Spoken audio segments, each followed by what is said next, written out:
Hello everyone, this is Rizvee here, and in today's video we're gonna learn how to select an object in Photoshop perfectly from this to this in just 5 minutes. So without wasting any more time, let's jump into the tutorial. Be sure to smash that like button below if you like my content, and let's see if I can get 20 likes for this video. And one more thing, please do subscribe to my channel and press that bell icon beside the subscriber button so that you don't miss anything that I post in the future.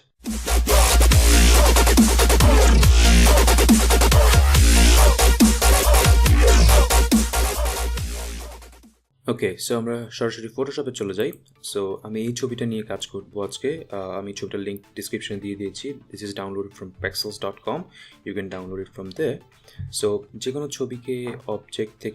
ছবির object থেকে background remove করার সবচেয়ে সহজ system হচ্ছে quick selection tool দিয়ে select করা। So we are gonna select the quick selection tool, and after that আমরা একটু জুম ইন করে আস্তে আস্তে এই অবজেক্টটাকে এখান থেকে সিলেক্ট করবো লাইক দিস। ওকে, যেহেতু ছবির ব্যাকগ্রাউন্ডটা হোয়াইট, এই জন্য আমার সিলেকশনটা করতে খুব সময় লাগছে না। But whenever you're editing a complex image, be sure to take your time. So let's say আমি কোনোভাবে এখান দিয়ে একটু এক্সট্রা সিলেকশন নিয়ে নিলাম। সেক্ষেত্রে আমরা সেটা রিমুভ করার উপায় হচ্ছে, আমরা যদি কিবোর্ডে আমাদের অল্টার বাটন প্রেস করে রাখি, ইউ ক্যান সি যে প্লাস সাইনটা অটোমেটিকলি মাইনাস সাইনে ট্রান্সফর্ম হয়ে যাচ্ছে, and then you can just drag it like this and you can make a quite good selection like this. Okay, so it may take some time. আমি পুরোপুরি সিলেকশনটা করার পর আবার ব্যাক করছি।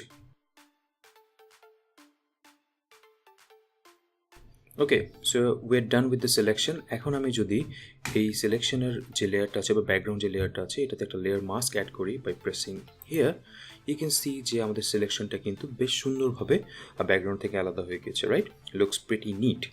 নাও আমি যদি একটা এখানে ক্লিক করে একটা solid layer adjustment layer place করি, black, and place it under this layer, you can see it still looks pretty good. But আমি যদি একটু জুম ইন করি, you can see the selection is not good at all, right? এখানে একটু জ্যাগেডনেস কাজ করছে, I mean উঁচু নিচু সিলেকশন হয়েছে, এখানে সিলেকশনটা খুব একটা পারফেক্টলি হয়নি। মেবি ইটস বিকজ আমি একটু তাড়াহুড়ো করেছি, বাট স্টিল আপনি হয়তো পারফেক্ট সিলেকশন কখনো এরকমভাবে করতে পারবেন না। So in order to make a perfect selection, there's a tool in Photoshop যেটাকে আমি ম্যাজিক স্লাইডার বলে থাকি। there's actually 2 magic sliders in Photoshop, so আমরা ওটা নিয়ে আজকে কথা বলবো।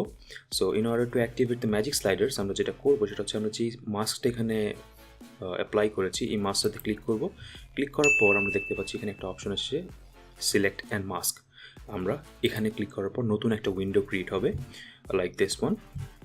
সো এখানে আমরা দেখতে পাচ্ছি যে 4টা স্লাইডার আছে, smooth, feather, contrast and shift edges. এখানের মধ্যে থেকে ফেদার অ্যান্ড কন্ট্রাস্ট এই দুটোই আসলে সিলেকশন প্রসেসকে পারফেক্ট করার ক্ষেত্রে সবচেয়ে বেশি কাজে লাগে।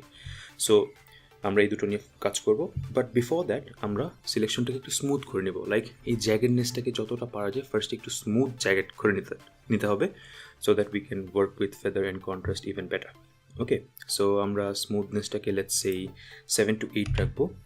সো আমি যখনই 8 করছি, সি দ্য ডিফারেন্স, এটা হচ্ছে 0, ওকে, অ্যান্ড এটা হচ্ছে 8। So there is a subtle difference, জ্যাগেডনেসটা কিন্তু স্মুথ হয়ে গেছে, রাইট? সো নাও আমরা নেক্সট স্টেপে যাবো, সেটা হচ্ছে ফেদার। ফেদার জিনিসটা অনেকটা হচ্ছে যে কোনো অবজেক্টের ক্ষেত্রে, লাইক কোনো ছবির ক্ষেত্রে যে ব্লার করার যে অপশনটা থাকে, ফেদার হচ্ছে কোনো সিলেকশনের ক্ষেত্রে ব্লারের মতো কাজ করে। সো আমরা লেটস সে ফেদারটাকে around 8 to 9 রাখবো, লেটস সে 8.7 রাখছি আমি এখানে। সো ইউ ক্যান সি যে এটার এজগুলো কিন্তু ব্লার হয়ে গেছে। সো আমরা ফেদারটা এমনভাবে অ্যাপ্লাই করবো যেন এটার এজগুলো মোটামুটি ব্লার হয়ে যায়। Okay, and after that what we are going to do is, আমরা এই যে কন্ট্রাস্ট নামে যে স্লাইডারটা আছে, এটাকে 50%-এ ইনক্রিজ করবো। সো ইউ ক্যান সি যে জ্যাগেডনেস যেটা ছিল সিলেকশনে, সেটা কিন্তু অলরেডি এলিমিনেট হয়ে গিয়েছে, রাইট? প্রিটি নিট একটা technique, but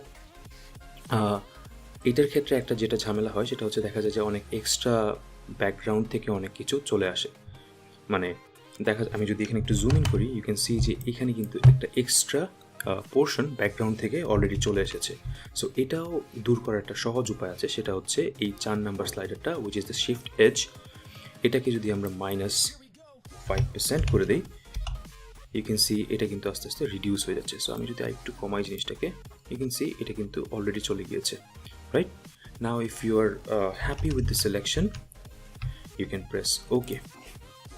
Now we are going to compare যেই সিলেকশনটা আমাদের প্রথমে ছিল এবং যেই সিলেকশনটা আমরা ম্যাজিক স্লাইডার দিয়ে অ্যাডজাস্টমেন্ট করার পর করেছি। So you can C in the left side এটা হচ্ছে আমাদের ইনিশিয়াল সিলেকশনটা ছিল।